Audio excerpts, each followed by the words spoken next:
सभी को नमस्कार। Chemistry by Kapil Dangi sir YouTube channel पे D and F block elements के पार्ट 10 में आज अपन पढ़ेंगे एक्टिनाइड सीरीज, एक्टिनाइड श्रेणी। अब देखिए एक्टिनाइड श्रेणी है, इसमें कौन से तत्व शामिल करे गए हैं? एक्टिनियम 89 के बाद आने वाले 14 एलिमेंट्स।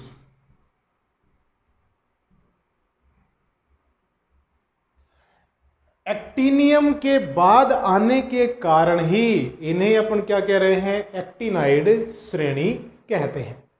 अब देखिएगा, इस एक्टिनाइड श्रेणी में भी जब इलेक्ट्रॉन भरेंगे तो इलेक्ट्रॉन कहां भरे जाएंगे?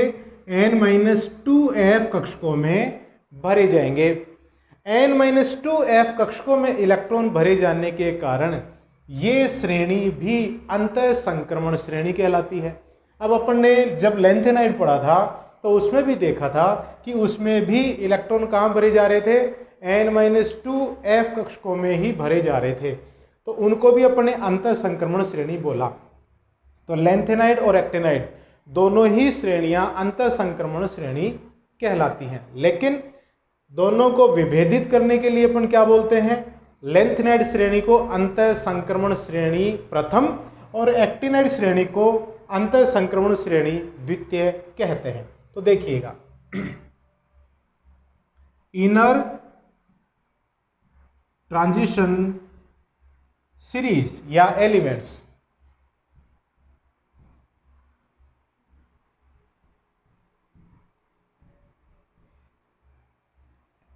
Inner transition elements series second, अंतर संक्रमण तत्व श्रेणी द्वितीय इसको अपन बोलते हैं। चूंकि इन तत्वों में जो अंतिम इलेक्ट्रॉन है या आने वाला इलेक्ट्रॉन है वो कहां भरा जाता है? 5f कक्षकों में भरा जाता है, अतः इन्हें 5f सीरीज भी कहते हैं और साथ ही इन्हें एक्टिनॉन्स भी कहते हैं।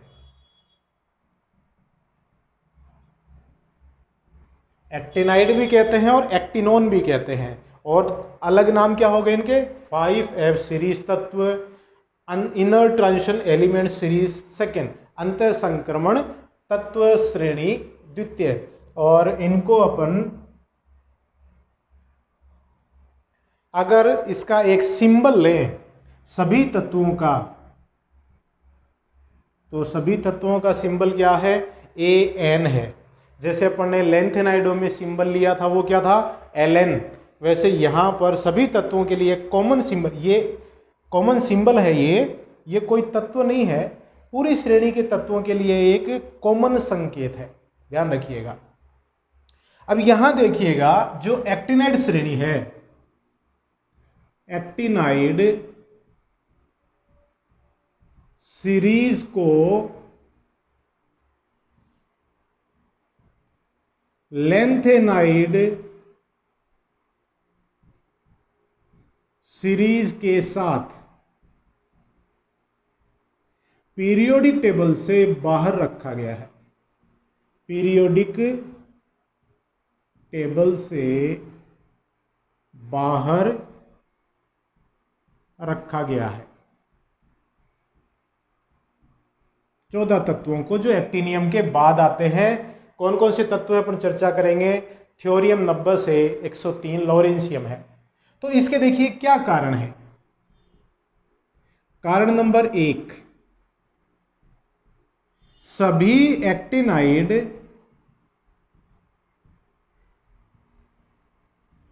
तत्वों की गुणों में समानता।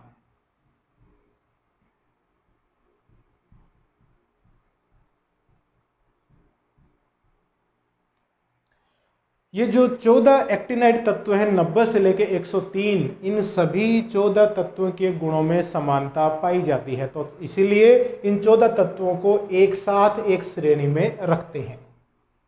दूसरा, लेंथेनाइड तत्वों के समान इलेक्ट्रॉनिक विन्यास, electronic configuration.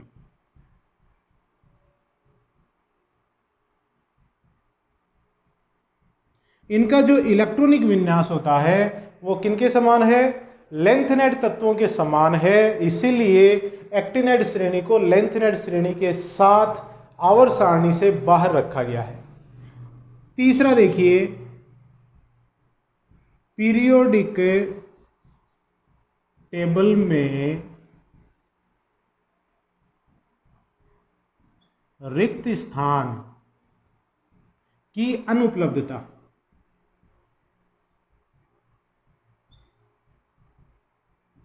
Unavailability of empty space in periodic table, कि इन तत्वों के लिए आवर्त सारणी में कोई रिक्त स्थान नहीं है। तो देखिए 3 कारण हैं। इन 3 कारणों के कारण इन एक्टिनाइड श्रेणी के 14 तत्वों को लेंथेनाइड श्रेणी के साथ आवर्त सारणी से बाहर रखते हैं। क्लियर है?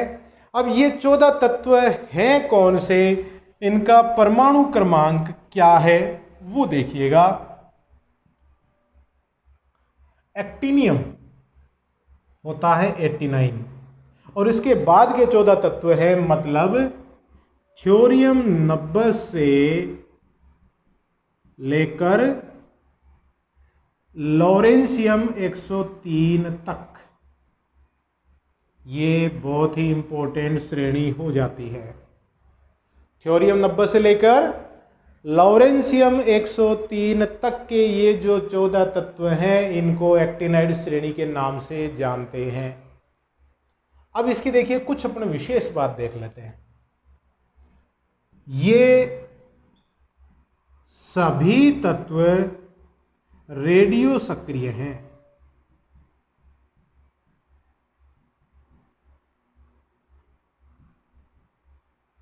सभी तत्व रेडियो सक्रिय तत्व हैं, बहुत इंपॉर्टेंट चीज है। और अपन ने लेंथेनाइड श्रेणी में देखा था कि लेंथेनाइड श्रेणी का सिर्फ एक तत्व रेडियो सक्रिय होता है और वो है प्रोमीथियम। तो अगर लेंथेनाइड श्रेणी के साथ इसकी तुलना करें तो यहां एक्टिनाइड श्रेणी में सभी तत्व रेडियो सक्रिय तत्व होते हैं। यूरेनियम 92 के बाद आने वाले तत्व प्रकृति में नहीं पाए जाते हैं, प्रकृति में नहीं पाए जाते हैं। बहुत इंपॉर्टेंट चीज है। मतलब क्या है? कृत्रिम तत्व हैं।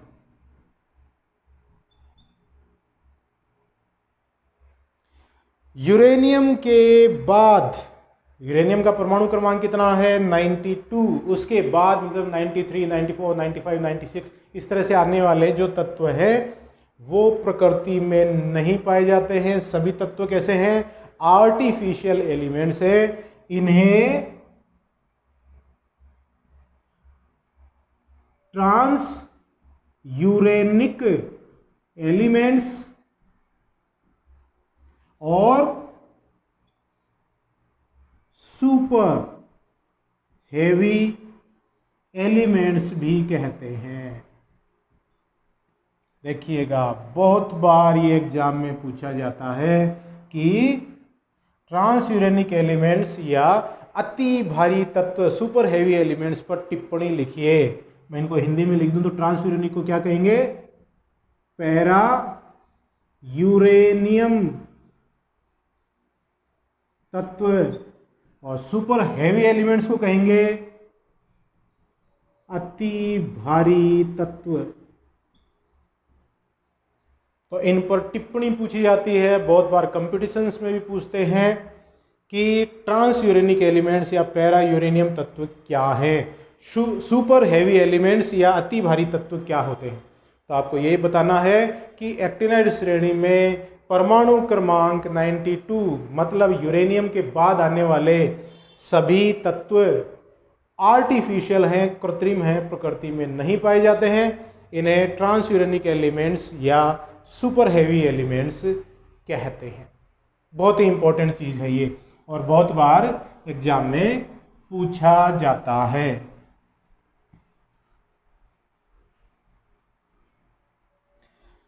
अब देखिए, इसमें अपन ने बात करी कि थ्योरियम से लॉरेंशियम तक ये तत्व होते हैं।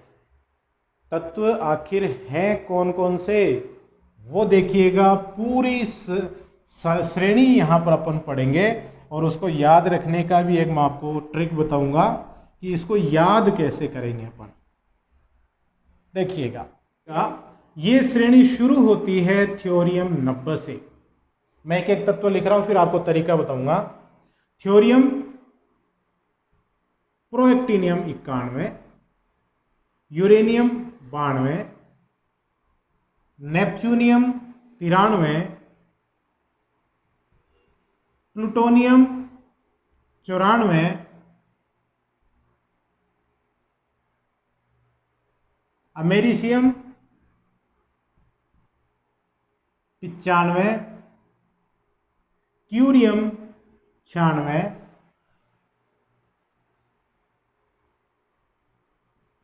Berkelium 97, californium 98, einsteinium 99, fermium 100, mendelevium 101,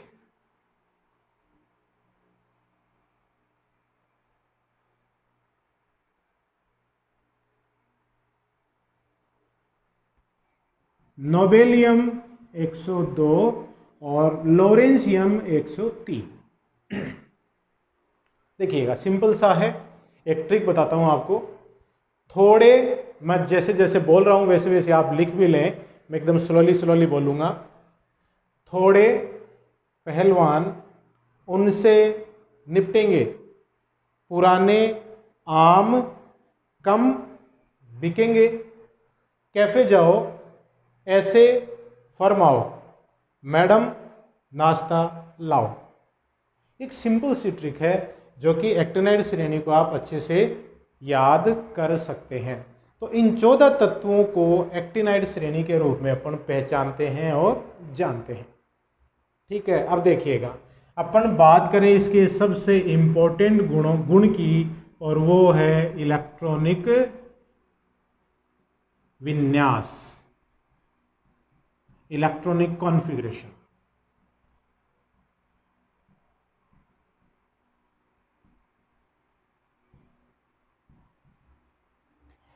इसका जो सामान्य इलेक्ट्रॉनिक कॉन्फ़िगरेशन है, सामान्य इलेक्ट्रॉनिक कॉन्फ़िगरेशन, वो देखिएगा,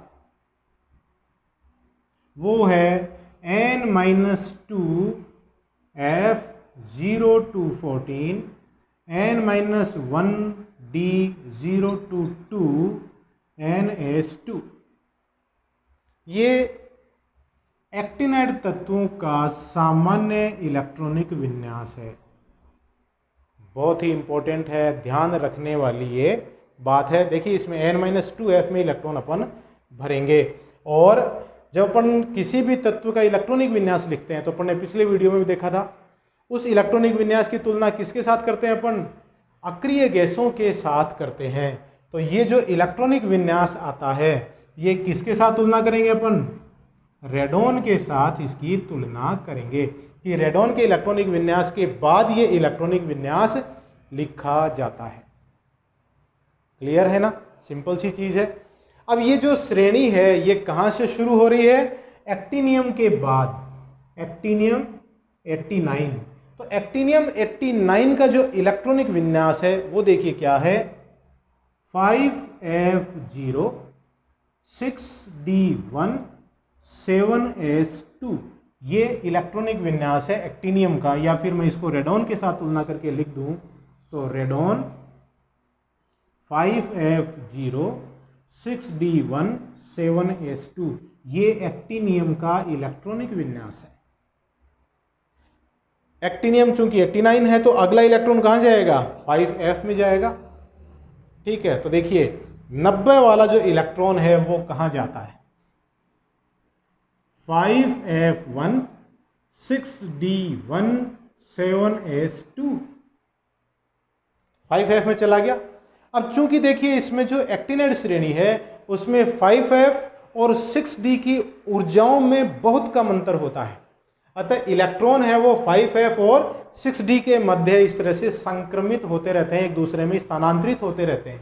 तो थ्योरियम का ये इलेक्ट्रॉनिक विन्यास भी है और 5F0 6D2 7S2 ये इलेक्ट्रॉनिक विन्यास भी है। मतलब जो F का इलेक्ट्रॉन है वो कहाँ चला गया, 6D में चला गया, तो 6D में कितना हो गया, 2 हो गया। तो थ्योरियम का इलेक्ट्रॉनिक विन्यास ये भी हो सकता है और ये भी हो सकता है, ये आप ध्यान रखिएगा। फिर प्रोएक्टिनियम में देखिएगा 5F1 1 तो यहां हो गया 2 6D1 7S2। फिर यूरेनियम में एक इलेक्ट्रॉन और आ गया, भरते जाओ 5F3 6D1 7S2। फिर नेपच्यूनियम में 5F4 6D1 7S2। जो प्लूटोनियम है उसमें क्या होगा, 5F5 की बजाय क्या हो जाएगा 6D0 7S2। अब की बार क्या हुआ कि 5F में एक इलेक्ट्रॉन और आया तो 5F5 होना चाहिए था। इसमें स्टार लगा दूं कि जो कुछ अपन कई बार एग्जाम में जो पूछे जाते हैं वो इस तरह के ही इलेक्ट्रॉनिक विन्यास पूछे जाते हैं जो अपवाद के रूप में पढ़े जाते हैं। तो ये 5F5 6D1 7S2 होना चाहिए था, लेकिन यहाँ पर 5F की ऊर्जा का मान कम होने के कारण 6D का इलेक्ट्रॉन इसमें आ गया, तो ये हो गया 5F6 6D0 7S2। Americium 5F7 6D0 7S2। Curium है 5F7 6D1 7S2। यहां देखिए अमेरिशियम 5F7, क्यूरियम में भी 5F7, दो लगातार ये आ रहे हैं। इलेक्ट्रॉन कहाँ चला गया, 6D1 हो गया। कारण क्योंकि अर्धपूरित इलेक्ट्रॉनिक विन्यास हैं वो ज़्यादा स्थायी होते हैं, तो F7 का स्थायित्व ज़्यादा होने के कारण यहाँ इलेक्ट्रॉन F8 होने की बजाय कहाँ है, 6D1 में चला जाता है।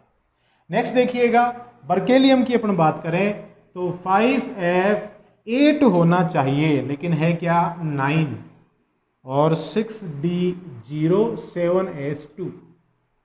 96 के बाद में जो 97 नंबर का इलेक्ट्रॉन आएगा वो 5F8 6D1 और 7S2 होना चाहिए, लेकिन 5F की ऊर्जा कम हो जाने के कारण इलेक्ट्रॉन कहाँ चला जाएगा, 6D वाला भी 5F में चला गया और एक इलेक्ट्रॉन बढ़ गया, तो 5F7 से सीधा ही क्या हो गया, 5F9 हो गया 6D0। इसके मैं स्टार लगा दूं, यह भी अपवाद स्वरूप है। फिर क्यूरियम में देखिए 5F10 6D0 7S2। Einsteinium 5F11 6D0 7S2। Fermium 5F12 6D0 7S2। मेंडेविलियम 5F13 6D0 7S2। Nobelium 5F14 6D0 7S2। तो नोबेलियम तक 5F14 हो गया, बढ़ गया। Lawrencium 5F14 6D1 7S2। Lawrencium में भी F14 है, नोबेलियम में भी F14 है। तो ये हैं एक्टिनाइड श्रेणी के इलेक्ट्रॉनिक विन्यास, बहुत ही इंपॉर्टेंट है, ये आपको ध्यान होने चाहिए। यहाँ पर क्या नहीं है, यहाँ पर 5F5 नहीं है, ये आपको ध्यान रखने वाली बात है, और एक 5F8 नहीं है। तो ये दो चीज़ें आपको ध्यान रखनी है कि सीधा ही 4 से 6 हुआ और 7 से सीधा 9 हुआ है, और 7 भी दो जगह है, ये चीज़ आपको ध्यान रखने वाली है। तो इस तरह से आप इसमें से किसी भी तत्व के इलेक्ट्रॉनिक विन्यास को लिख सकते हैं। क्लियर है ये चीज़? तो ये है इलेक्ट्रॉनिक विन्यास। अब देखिए इनके अगर ऑक्सीकरण अवस्था की बात करें, ऑक्सीडेशन स्टेट की बात करें,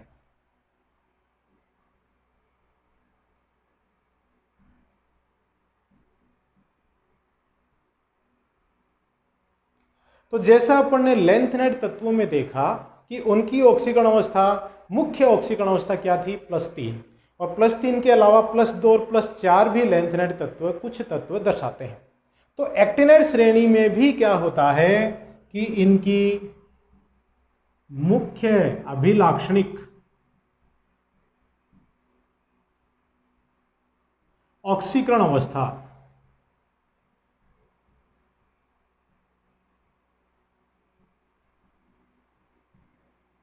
क्या है, +3 ही है। लेंथेनाइडो में भी यही था और एक्टिनाइडो में भी +3 है। तो इस +3 को याद रखिएगा। लेंथेनाइड और एक्टिनाइड दोनों श्रेणियों में ये मुख्य अभिलाक्षणिक ऑक्सीकरण अवस्था है। इसके अलावा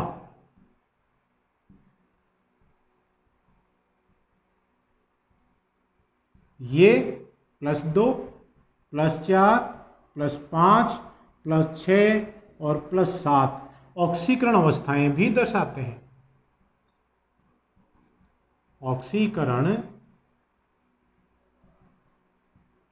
अवस्थाएं भी दर्शाते हैं। मतलब ये परिवर्तनीय ऑक्सीकरण अवस्थाएं दर्शाते हैं, जैसा डी खंड में अपन ने देखा। तो ये जो परिवर्तनीय ऑक्सीकरण अवस्था वाला गुण है, ये इनको लेंथेनाइड तत्वों से भिन्न बनाता है, अलग बताता है। ये अंतर हो गया लेंथेनाइड और एक्टिनाइडो में। तो ये है इनकी ऑक्सीकरण अवस्थाएं। तो बहुत इंपॉर्टेंट चीज़ है इलेक्ट्रॉनिक विन्यास, ऑक्सीकरण अवस्थाएं। अब देखिए अपन एक बहुत ही महत्वपूर्ण टॉपिक पढ़ते हैं, comparison between lanthanides and actinides. ये बहुत बार आपको क्या है कि एक तो रिवीजन भी, मान लो एक तरीके से रिवीजन भी हो जाए पूरे दोनों श्रेणियों का, और साथ ही आपको इनके गुणों की भी एक साथ जानकारियां हो जाए। तो मैं यहां पे लिख रहा हूं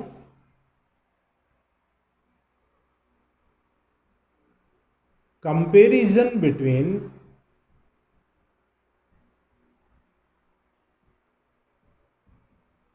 लेंथेनाइड्स एंड एक्टिनाइड्स। लेंथेनाइड्स और एक्टिनाइड्स के बीच में अपन तुलना कर रहे हैं। तो एक तरफ मैं लिख दूं यहां पे लेंथेनाइड्स और इधर लिख दूं मैं एक्टिनाइड्स। ठीक है, सबसे पहले अपन देखें पहला गुण। यहां पे मैं अगर गुण लिखूं, कैरेक्टर लिख दूं और ये लिख दूं क्रम संख्या, तो एक टेबल के रूप में अपने को ये तुलना प्राप्त हो जाएगी। क्रम संख्या 1, पहला गुण है रेडियो सक्रियता।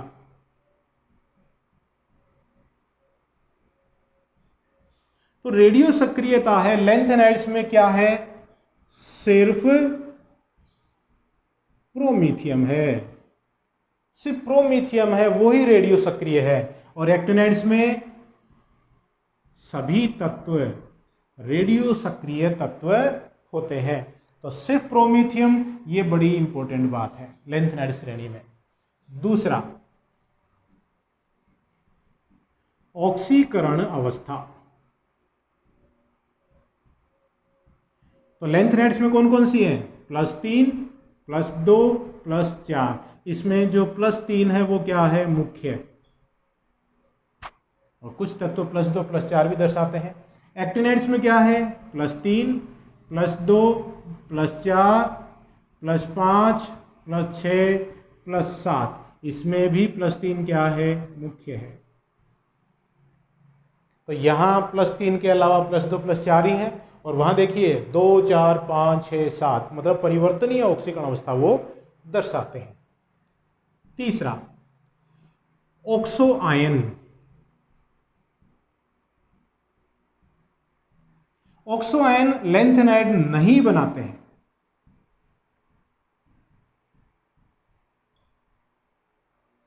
ऑक्सो आयन नहीं बनाते हैं लेंथेनाइड्स, जबकि एक्टिनाइड्स हैं वो बनाते हैं। उदाहरण, UO+, UO2+, PuO2+, इस तरह के ये ऑक्साइड प्राप्त होते हैं। UO+, UO2+, मतलब ऑक्सो आयन ये बना रहे हैं। फोर्थ, रंग। इनमें जो +3 ऑक्सीकरण अवस्था वाले यौगिक हैं या तत्व हैं, ऑक्सीकरण अवस्था वाले आयन क्या होते हैं? रंगहीन होते हैं। लैंथेनाइड तत्वों के +3 ऑक्सीकरण अवस्था वाले जो आयन हैं या तत्व हैं वो क्या हैं? रंगहीन होते हैं। जबकि एक्टिनाइड्स में +3 व +4 ऑक्सीकरण अवस्था वाले आयन रंगीन होते हैं।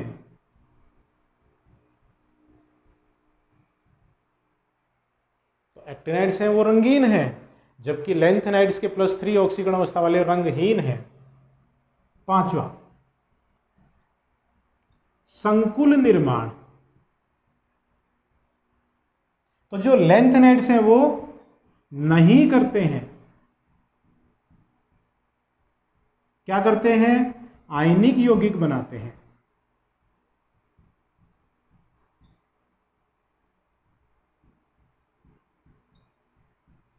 जबकि जो एक्टिनाइड्स हैं वो संकुल का निर्माण करते हैं, संकुलों का निर्माण करते हैं।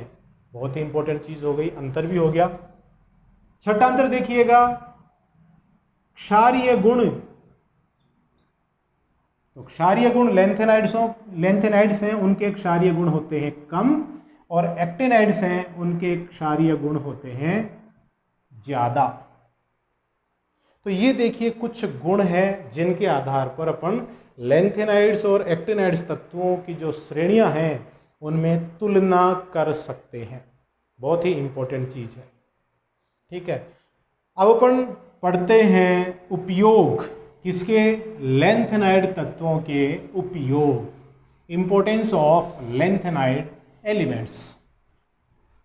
यूजेज ऑफ लैंथेनाइड्स, लैंथेनाइड तत्वों के उपयोग देखिए क्या क्या हैं। इसके उपयोग में आपको ये जो सबसे इंपॉर्टेंट है मिश्र धातु, जिसे मिश्र मेटल कहते हैं, इसके बारे में बहुत बार बोर्ड एग्जाम में पूछा जाता है।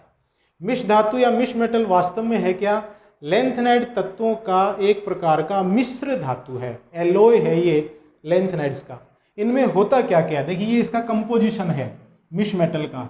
40% इसमें सीरियम है, 44% भाग इसका लैंथेनम और नियोडाइमियम का है, 5% इसमें लो तत्व है, और साथ में इसमें कुछ मात्रा में कार्बन, सल्फर, सिलिकॉन, कैल्शियम और एल्यूमिनियम भी मिले होते हैं।